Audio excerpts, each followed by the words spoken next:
প্রচণ্ড কেয়ারফুলি আমাকে হ্যান্ডেল করতে হয়, বা প্রিয়াংশীকেও প্রচণ্ড কেয়ারফুলি এদের মেডিকেশনস, এদের হেলথ নিয়ে সারাক্ষণ কনসার্ন থাকতে হয়। কুকুর বিক্রি করে দেওয়ার দায়িত্ব অনেকেরই থাকে, অনেকেই কুকুর বিক্রির পেছনে কনসেন্ট্রেশন বেশি করে দেয়। 35 দিন, 32 দিন, 30 দিনের কুকুর ভ্যাকসিন করানি, ঠিক করে ডিওয়ার্মিং করেনি, ঠিক করে ফুড হ্যাবিট ডেভেলপ করেনি, তাদেরকে বিক্রি করে দিচ্ছে। দেখে সিরিয়াসলি খুব খারাপ লাগে। গরমের মধ্যে সাইবেরিয়ান হাস্কি, বড় চুলওয়ালা জার্মান শেফার্ড এবং সেন্ট বার্নার্ড গোল্ডেন রিট্রিভার যেভাবে বিক্রি চলছে, স্পিটস, কালচার পম থেকে শুরু করে আরও লাসা যেভাবে বিক্রি করছে বিভিন্ন রাস্তার মধ্যে দাঁড়িয়ে এই গরমে, একটা ফ্যান নেই, দেখে সত্যি মনে হয় যে এরা কেন শাস্তি পাচ্ছে না, কেন এইভাবে টর্চার করা হচ্ছে। যে সমস্ত মানুষ ভিড় করে বাচ্চাদের ঘাঁটাঘাঁটি করে তাদেরও প্রচুর দোষ, শুধুমাত্র সেলারদের দোষ দিয়ে লাভ নেই। প্রচুর কাস্টমার আছে যারা কিন্তু একটা বাচ্চাকে বাড়িতে নিয়ে যাবে না, তারপরেও বিভিন্ন হাটে, বিভিন্ন রাস্তাঘাটে যেভাবে বাচ্চাগুলোকে ঘাঁটে না, বন্ধুরা দেখলে মনে হয় যে এরা কোত্থেকে এসছে, এরা কিভাবে জন্মেছে, এদের কি আদেও কোনো পরিবার আছে এই মানুষগুলো? এমন একটা মারণ ব্যাধি এদের হয় এই কুকুরদের, পার্ভো ভাইরাস, ওয়ার্ম টক্সিমিয়া, এছাড়াও আরও প্রচুর ধরনের গ্যাস্ট্রো বলে একটা ডিজিজ হয়, ডিস্টেম্পার হয়। এই সব কিছুর মধ্যে পার্ভো এমন ছোঁয়াচে, তার মধ্যেও বিভিন্ন মানুষ একই বাচ্চাকে চটকে যাচ্ছে, আদর করে যাচ্ছে, মুখে হাত দিচ্ছে, ইউটিউবাররা মুখে হাত দিচ্ছে, ইউটিউবাররা কেউ কখনো হেলথ নিয়ে কনসার্ন নয়। তাও এখন ভালো লাগে, বেশ কিছু ইউটিউব চ্যানেল আমার ভিডিও হওয়ার পর প্রথম দিকে তো আমার সঙ্গে ছ্যাঁচেরামো করতে এসেছিলো, আমিও জবাব দিয়েছি, তারপর এখন দেখি তারাও প্রশ্ন বাড়িয়েছে, তারা সেলের কাছে প্রশ্ন করছে, তারা হাইজিন নিয়ে কনসার্ন। সেই সমস্ত ইউটিউবারকে আমার তরফ থেকে অনেক অনেক ধন্যবাদ। কিন্তু যেটা আমার অবাক লাগে, এত কিছুর পরেও কিছু মানুষ কিন্তু ক্রসব্রিড বিক্রি করেই যাচ্ছে, যেটা কিন্তু সিরিয়াসলি খুব অসহায় লাগে আমার। যাই হোক, তোমাদের জন্য একটা মেসেজ। কেমন আছো বন্ধুরা? এই গরমে যে সবাই নাজেহাল সেটা খুব ভালো করেই আমি জানি।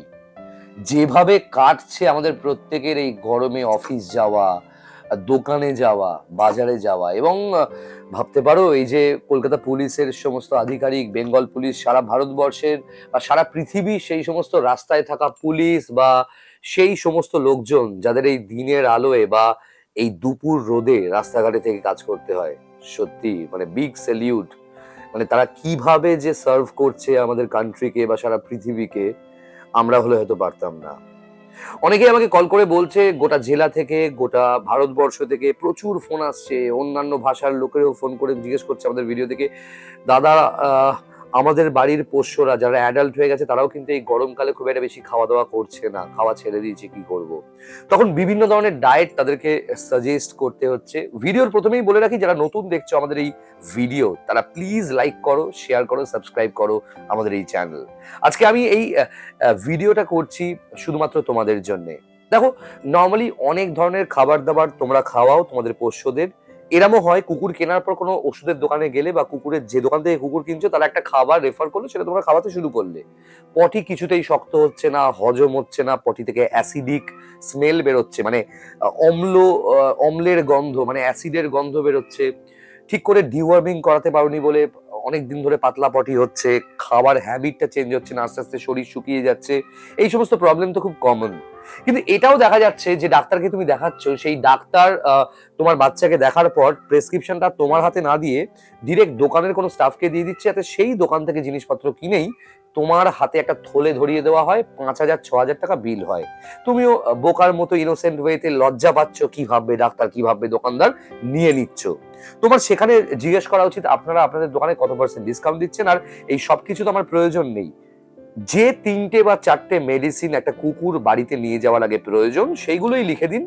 এবং শুধুমাত্র তাই নয়, সেই জিনিসগুলোই আমি নিতে চাই, বাকি জিনিস নেওয়ার আমার বাজেট নেই বা আমার সামর্থ্য নেই, এই কথাটা তোমাদের বলা উচিত। এটা হলো। সেকেন্ড হচ্ছে, তোমরা একটুখানি গুগল করো, ইউটিউব করো, প্রচুর ভালো ভালো পেট কিউরেটর, প্রচুর বড় বড় পেট এক্সপার্টস রয়েছে, গ্রুমার রয়েছে, মেন্টার্স রয়েছে, ডক্টরস রয়েছে, তাদের ভিডিও দেখে সারা ভারতবর্ষ জুড়ে কোন কোন খাবার ভালোভাবে চলে, খেলে বাচ্চাদের জন্য হেলদি হয়, সেই সবকিছু বিচার বিবেচনা করে তারপর কিন্তু তোমরা সেই খাবারটার অভ্যেস করাও। যতক্ষণ না 3টে ভ্যাকসিন কমপ্লিট হচ্ছে, মানে পাপি ডিপি, তারপর ডিএইচপিপিআই, তারপর ডিএইচপিপিআই বুস্টার ডোজ। এই 3টে কমপ্লিট হওয়ার পর তোমরা কিন্তু ভাতের হ্যাবিট চালু করতে পারো, যেটা ডাক্তাররা বলছে। আচ্ছা, সামনে প্যারাভেট নেই, আমাদের বাড়ির সামনে ডাক্তার ভ্যাকসিন করতে 1800 টাকা, 1600 টাকা, 2000 টাকা চাইছে। কিন্তু যে কোনো জায়গায় ধান খেতে হোক, পানাপুকুরে হোক কিন্তু করা যাবে না। অনেকেই একটা সিরিঞ্জ দিয়ে অনেক বাচ্চাদের ভ্যাকসিন করায়, সেটা কিন্তু অপরাধ।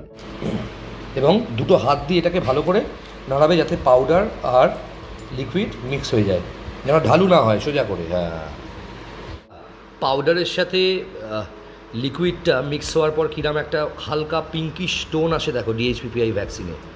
নেক্সট ডিউ ডেট হচ্ছে 5th এপ্রিল। সেদিন কিন্তু রেভিজ হবে না, ডিএইচপিপিআই বুস্টার হবে।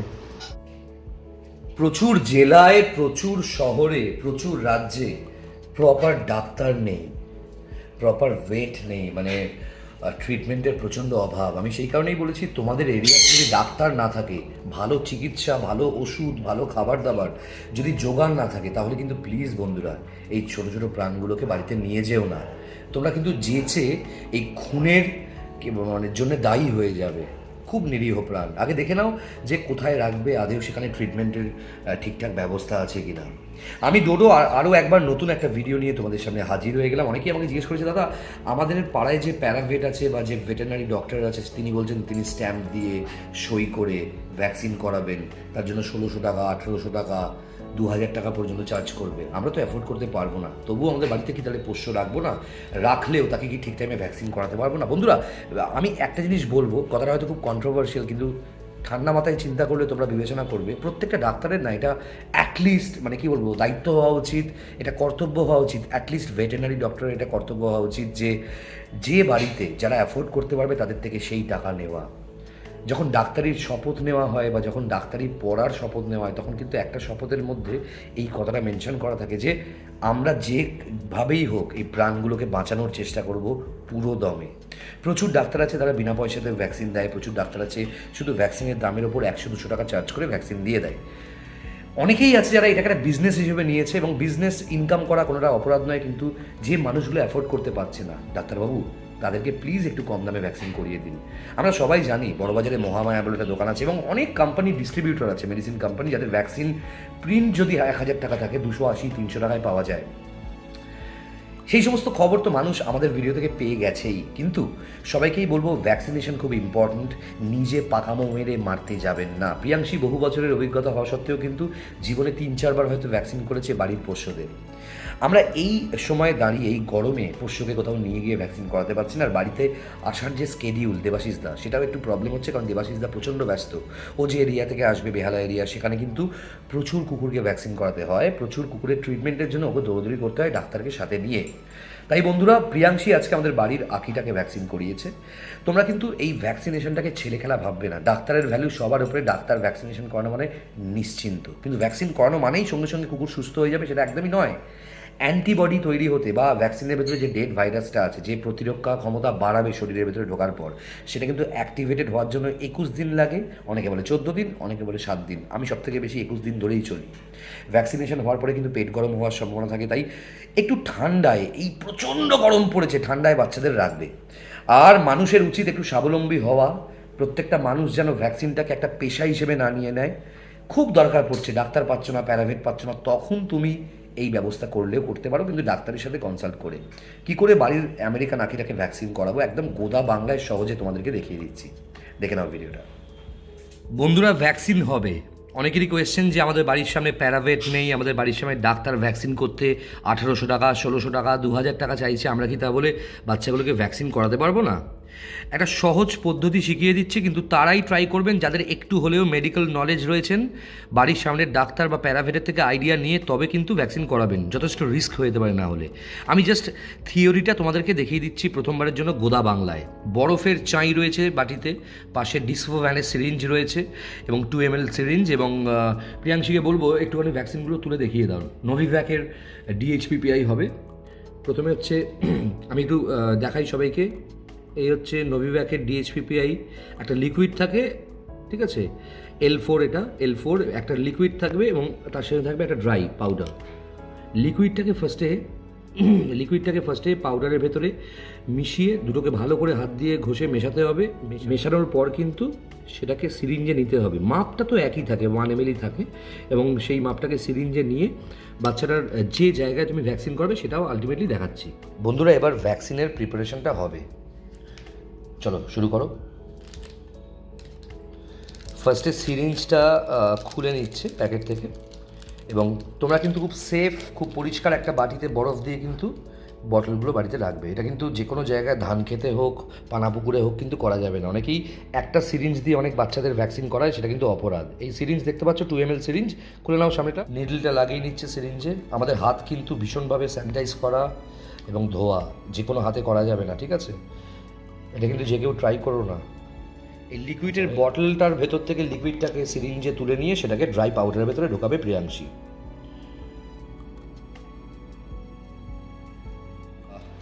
যে লিকুইডটা থাকে সেটা কিন্তু ঢুকে গেছে সিরিঞ্জে। এবার সিরিঞ্জটা আস্তে আস্তে বের করে নিচ্ছে ও। খুব সাবধানে হাত দিয়ে কিন্তু এটা করতে হবে বন্ধুরা, ঠিক আছে? এবার যে ড্রাই পাউডারটা থাকে, দুটোই কিন্তু 1 ml এই মাপেই থাকে। ড্রাই পাউডারের ভেতরে আস্তে আস্তে সিরিঞ্জটাকে ঢুকিয়ে দেবে ও, খুব আস্তে, খুব আস্তে। তোমরা দেখবে কোনোভাবে সিরিঞ্জের মেন বডিতে যেন ডিরেক্ট কন্ট্যাক্ট না হয়। ওয়াটারটাকে আস্তে আস্তে দিয়ে দাও। এবার দিয়ে দেওয়া হয়ে গেছে, ওকে। এবং দুটো হাত দিয়ে এটাকে ভালো করে নাড়াবে যাতে পাউডার আর লিকুইড মিক্স হয়ে যায়, যেন ঢালু না হয়, সোজা করে। হ্যাঁ, অনেকক্ষণ ধরে করতে হবে এটাকে, অনেকক্ষণ ধরে করতে হবে বন্ধুরা। এটাই হচ্ছে মেন ব্যাপারটা, যে এই লিকুইডটা, ভ্যাকসিনটা তৈরি হচ্ছে এভাবে। এর ভেতরে কিন্তু ডেড ভাইরাস থাকে। তোমরা ভাববে না ভ্যাকসিন করলেই সঙ্গে সঙ্গে কুকুর যে অসুস্থ হবে না, এরকম কোনো চান্স নেই। কিন্তু শরীরের ভেতরে ভ্যাকসিনটা ঢুকে, ডেড ভাইরাসগুলো ঢুকে কার্যকরী হতে মোটামুটি ডাক্তাররা বলে 21 দিন, অনেকে বলে 14 দিন, অনেকে তাড়াতাড়ি কুকুর বিক্রি করার জন্য 7 দিনও বলে, যেটাকে আমি খুব একটা বিশ্বাস করি না। ভালোভাবে মেশানো হচ্ছে এবং আমরা দেখে নেব মাঝে মধ্যে, একটু দেখে নিস। এই যে ভ্যাকসিনটার ভেতরে মিক্স হয়েছে দেখো পাউডারের সাথে। আর একটু ঘোরাতে হবে হাত দিয়ে।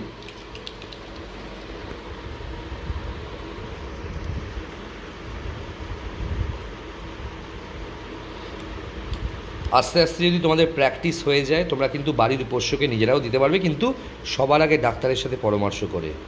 ভিডিও দেখে অনেকেই অনেক কিছু শিখে যায়, যেহেতু জীবন নিয়ে এই কাজগুলো হয়, আমরা জীবন নিয়ে কাজগুলো করি, তাই জীবন নিয়ে কোনোভাবে রিস্ক কিন্তু নেবে না বন্ধুরা। প্রচুর হাইজিনের ব্যাপার দেখেছো, বাটি ভর্তি এই যে বরফ, তার সাথে যে টেম্পারেচারে রাখতে হয় ফ্রিজে, সেটা তোমরা রাখতে পারলে তবেই কিন্তু এই দায়িত্ব নিতে পারবে, তাও ডাক্তার বা প্যারাভেটের সাথে কনসার্ন করে। পাউডারের সাথে লিকুইডটা মিক্স হওয়ার পর কিরম একটা হালকা পিঙ্কিশ টোন আসে দেখো DHPPI ভ্যাকসিনে, ঠিক আছে? এই ভ্যাকসিন তৈরি হলো, এবার ভ্যাকসিন অ্যাপ্লাই করা হবে। হ্যাঁ, মিক্সচারটা এবার লিকুইড আর ড্রাই পাউডারের মিক্সচারটা এবার সিরিঞ্জে ঢুকিয়ে দেওয়া হলো।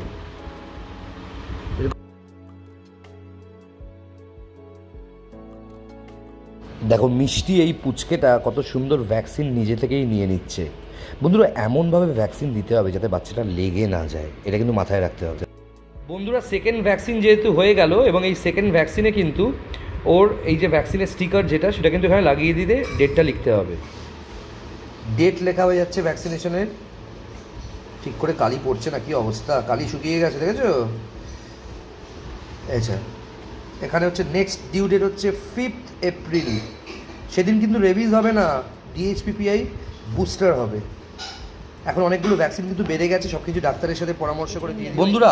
বন্ধুরা এই যে তোমার সিগনেচার অ্যান্ড স্ট্যাম্প লেখা না, এখানে শুধুমাত্র ডাক্তারই সিগনেচার আর স্ট্যাম্প মারতে পারে, কোনো প্যারাভেট বা কম্পাউন্ডার এখানে দিতে পারে না, বা আমরাও দিতে পারি না। আমরা জাস্ট রেকর্ডের জন্য কবে দেওয়া হলো, নেক্সট ডিউ ডেট কবে, সেটা লিখে দিলাম। বন্ধুরা, তোমাদেরকে একটা জিনিস বলবো, এই যে ভিডিওটা দেখলে অনেকেই হয়তো ইন্সপায়ার্ড হয়ে এক্ষুনি বড় বাজারে গিয়ে ভ্যাকসিন কিনে নেবে, সেটা কিন্তু করো না।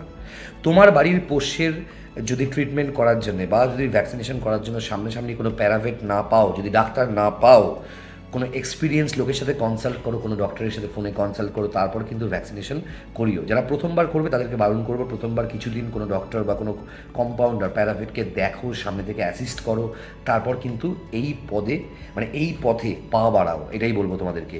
এটা কিন্তু আমি সাজেশন দিচ্ছি না সবাইকে ভ্যাকসিন করাতে। এই ভিডিওটা দেখে তোমাদের একটা নলেজ হবে ভ্যাকসিন কীভাবে তৈরি করা হয় শরীরের ভেতরে ইনজেক্ট করার আগে পর্যন্ত। ছুঁচেরও কিন্তু কিছু পরিমাপ আছে।